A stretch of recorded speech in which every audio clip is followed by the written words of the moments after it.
आज कृष्ण पर, भगवान पर उंगलियां कौन खड़ी कर रहे हैं? वो लोग जो पूरा ज्ञान नहीं रखते, जो कृष्ण में आस्था नहीं रखते, श्रद्धा नहीं रखते, वो लोग भगवान पर उंगलियां खड़ी करते। अब कुछ लोग कहते हैं कि कृष्ण हमारे हैं, चलो भैया तुम्हारे हैं। भगवान तो वैसे सबके, पर कुछ लोग कहते हैं तो हमारे हैं, चलो भैया तुम्हारे हैं। जब कृष्ण तुम्हारे हैं तो कृष्ण की कही बातें गीता की आप मानने को क्यों तैयार नहीं हो? कृष्ण तुम्हारे हैं तो मानो। हम तो मानते हैं उन बातों को, हम तो नहीं कहते कि न कृष्ण ने जो कहा वो गलत है। अब बताइए, भारत में बहुत सारे लोग कहते हैं कि हम वर्ण व्यवस्था नहीं मानते। भारत में बहुत लोग कहते हैं कि हम वर्ण व्यवस्था, जोर से नहीं। अच्छा ये बताओ, श्री कृष्ण ने वर्ण व्यवस्था मानी कि नहीं मानी? चातुर्वर्ण्यम मया सृष्टम, ये गीता में भगवान ने कहा कि नहीं? जब आप कृष्ण को मानते हैं तो कृष्ण की व्यवस्था को मानने से इनकार क्यों करते हैं? ये व्यवस्था है हमारे यहाँ।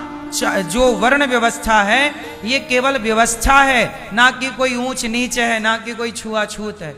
हमारे यहाँ जातियां छुआछूत के लिए नहीं बनाई गई, व्यवस्था के लिए बनाई गई। अब कुछ लोग कहते हैं कृष्ण हमारे हैं, पर कृष्ण की वो बात नहीं मानते। बोलो हाँ।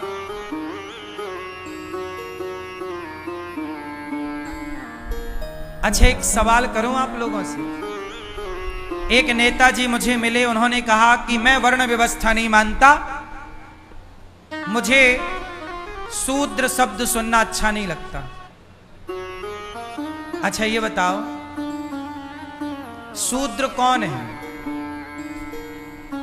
शूद्र शब्द किसी के अपमान के लिए नहीं होता।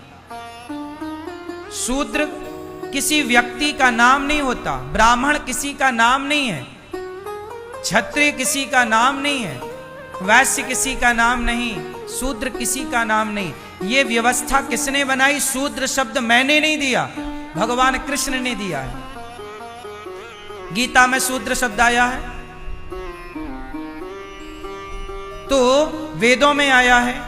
ये ब्राह्मण, क्षत्रिय, वैश्य, शूद्र, ये वर्ण व्यवस्था है। अच्छा एक बात बताओ, क्या कोई मुसलमान कहता है कि मैं कुरान का एक अक्षर नहीं मानता? कोई क्या मुसलमान ये कहता है कि मैं कुरान की ये बात नहीं मानता? कोई मुसलमान ये नहीं कहता कि मैं कुरान की ये बात नहीं मानता। कोई भी ईसाई ये नहीं कहता कि मैं बाइबल की ये बात, ईसाई बाइबल की सारी बात मानते हैं। मुसलमान कुरान की सारी बात मानते हैं, पर सनातन धर्म में कुछ नेता हमारे वेद पुराण गीता की कुछ बातें नहीं मानते, बोले हम नहीं मानेंगे। जब आप वेद पुराण की बातें मानते ही नहीं तो फिर आपसे बात क्या की जाए? बताओ।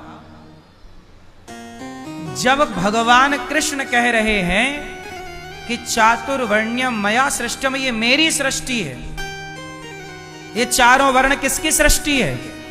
बोलो, भगवान की। तो मतलब आप भगवान को चैलेंज कर रहे हैं। बोले मैं नहीं मानूंगा। एक नेताजी मेरे से बोले कि मैं ये वर्ण व्यवस्था नहीं मानता। तो जब आप कृष्ण को मानते हो तो कृष्ण की बनाई व्यवस्था को क्यों नहीं मानते? इसका मतलब ये है कि नेता लोग भगवान को उतना ही मानेंगे जितने से उनका नेतागिरी का स्वार्थ सिद्ध हो जाए। और जहां स्वार्थ में कोई अड़चन आई तो वो ना कृष्ण को मानने को तैयार है, ना कृष्ण की बात। और वही नेता जातवाद का जहर फैला फैला के इस देश में शासन करते हैं और देश की व्यवस्था बिगाड़ते हैं।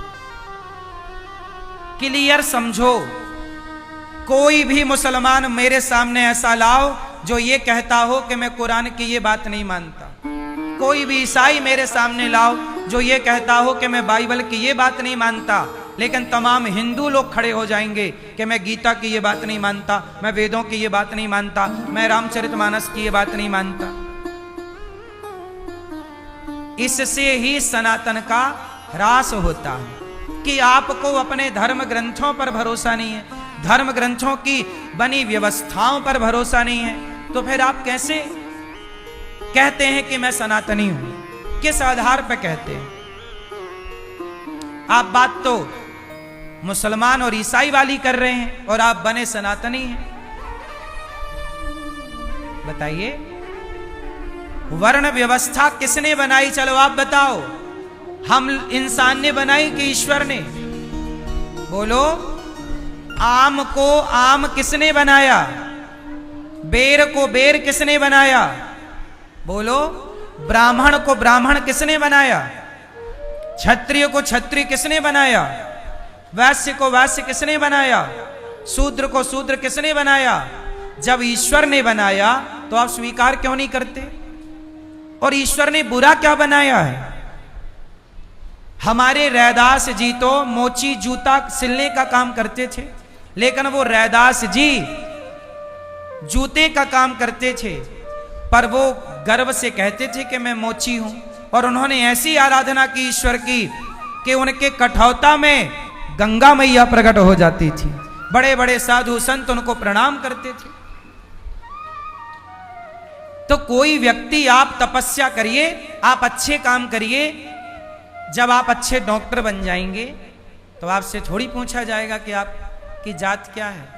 भाई हॉस्पिटल में तो बहुत सारे डॉक्टर मुसलमान भी हैं, बहुत सारे डॉक्टर ईसाई भी हैं, बहुत सारे डॉक्टर सब लोग ब्राह्मण क्षत्रिय वैश्य शूद्र हैं। हमें तो अच्छे इलाज से मतलब है ना। आपका धर्म क्या है, आपकी जात क्या है, इससे हमें मतलब नहीं है। और ये याद रखिएगा कि जैसे डॉक्टर बनाने का सर्टिफिकेट आपको गवर्नमेंट देती है, डॉक्टर कौन बनाता है?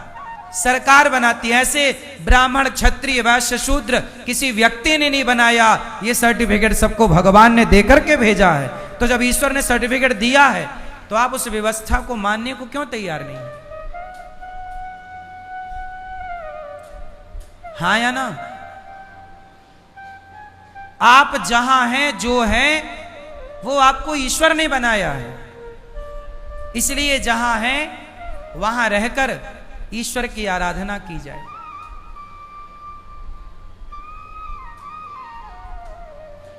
ये नेताओं का घोला हुआ जहर है जातवाद। हमारे सनातन में कहीं छुआछूत की कोई बात नहीं है। हमारे यहां कोई भी, अब गौरी गोपाल आश्रम में देख लीजिए, कोई भी आता है, आप इतने लोग यहां बैठे हैं, आप में से ही बहुत लोग यहां, कोई ब्राह्मण होगा, कोई क्षत्रिय होगा, कोई वैश्य होगा, कोई शूद्र होगा, कोई गुर्जर होगा, कोई ठाकुर होगा, कोई ब्राह्मण होगा, कोई यादव होगा, कोई मोची होगा।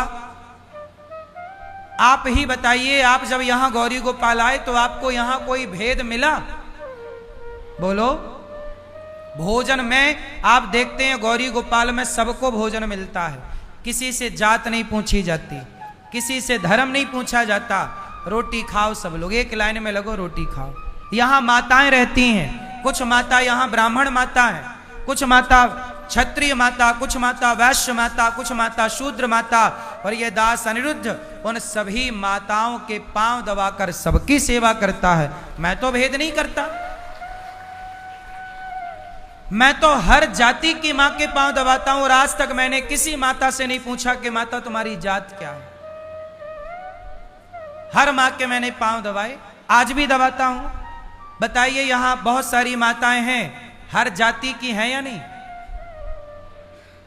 और मैं सबके पांव दबाता हूं, सबके साथ एक सा व्यवहार करता हूं, सबकी व्यवस्था एक सी है।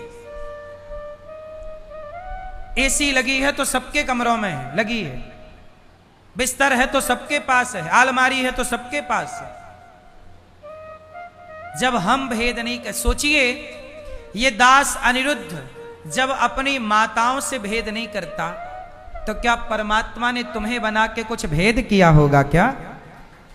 ईश्वर की दृष्टि में तो तुम सब एक हो, पर एक होकर भी व्यवस्था बनाने के लिए बनाई। अब कह रहे हो आप कि हम ईश्वर की ये बात नहीं मानेंगे, तो नहीं मानो भैया। अब जो ईश्वर की ही बात ना माने, उससे क्या हम मुंह पच्ची करें, माथा पच्ची करें, दिमाग लगाएं? बोलो हाँ। बात तो उससे होगी ना जो शास्त्रों की बात माने। अब गीता की बात हम आपसे करने बैठे और आप कहो हम गीता ही नहीं मानते, तो फिर हम आपसे गीता की कौन सी बात करें, ये बताओ भाई। गीता की बात तो करने के लिए आपको पहले गीता माननी होगी ना। वेदों की बात करने के लिए पहले वेदों को मानना होगा ना। जब आप मानेंगे नहीं तो फिर क्या बात करें आपसे। इसलिए भगवान कृष्ण ने, भगवान ने ये सब कुछ बनाया, व्यवस्था बनाई है, और उस व्यवस्था को चलते हुए आज हजारों साल हो गए, पर आज के कुछ नेता आए और ये व्यवस्था बिगाड़ने में लग गए। इसलिए मेरी मां, नेताओं के भड़काने से आप भड़का ना करो।